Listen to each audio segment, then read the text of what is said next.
Hey guys, finally iOS 9 came out, the full version. So all you guys have to do to update is just go into your settings, go into general, software update, and you guys should see iOS 9. Now if you don't, if you see it updating and doesn't show you this right now, just hook it up to your computer, run iTunes, and update it from there. Now before you update, since it's a little bit of a big update, what you guys want to do before you do that is go into your iCloud and back it up. Okay, so go into iCloud on your phone and back it up. Make sure it's up to date. So right now I'm going to show you how to do that. Just go right here in iCloud, and if you scroll down here below, you guys are gonna see backup. So backup is on, so just tap on that and you guys will just click on backup now. So I'm gonna do it right now. Okay, so I already did my backup. I suggest also doing a backup on iTunes since it's a little bit of a big update, like I said. So I do suggest doing that. However, you don't have to if you don't want to. An iCloud backup should be good enough, but I do suggest if you care a lot about what's in your iPhone, hook it up to iTunes and back it up there, and also back it up on iCloud. Okay, once you're done that, just go into general again, go into software update, and you guys are just gonna click on install. Okay, so download and install. So what's the process?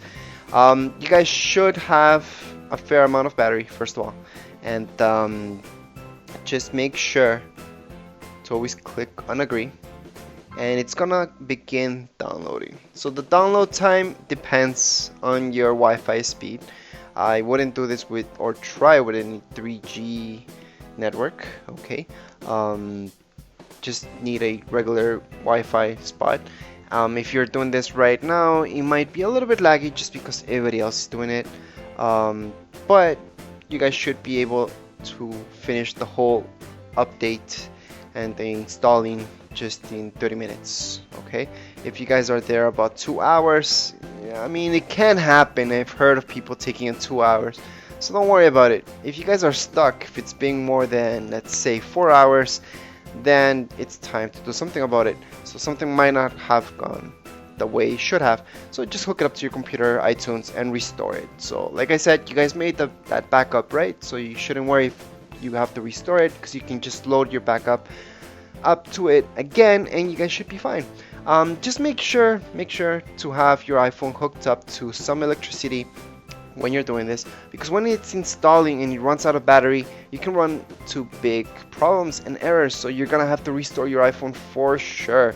Now whether it's an iPhone, iPad, or iPod Touch, same thing, at least 50% of battery. I always recommend having it hooked up to some electricity, whether it's your computer or just your wall plug, anything that you guys can, just have that. Also recommend having 100% off your battery, but like I said, if you have it hooked up to electricity like you should, just have it at least 50%. Okay, so things don't go wrong. You guys will also need a little bit of space on your iPhone, iPad, iPod Touch, so just delete some apps, maybe transfer some videos, especially videos. Those take humongous space on your iPhone, iPad, iPod Touch, so just transfer those out and you guys will see that you have a lot of space for the new iOS 9, which doesn't require that much space, but just make some just in case. Okay, so that's it for this video.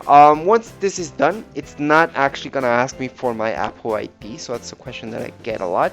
So it's not gonna ask me for that. It's just gonna go straight into the new OS, and that's it. And like I said, it could take a long while to do this, so just have that. That's it for this video tutorial. If you guys have any questions, comments, you can write them down here below in the comments area, and don't forget to subscribe and rate. Thank you.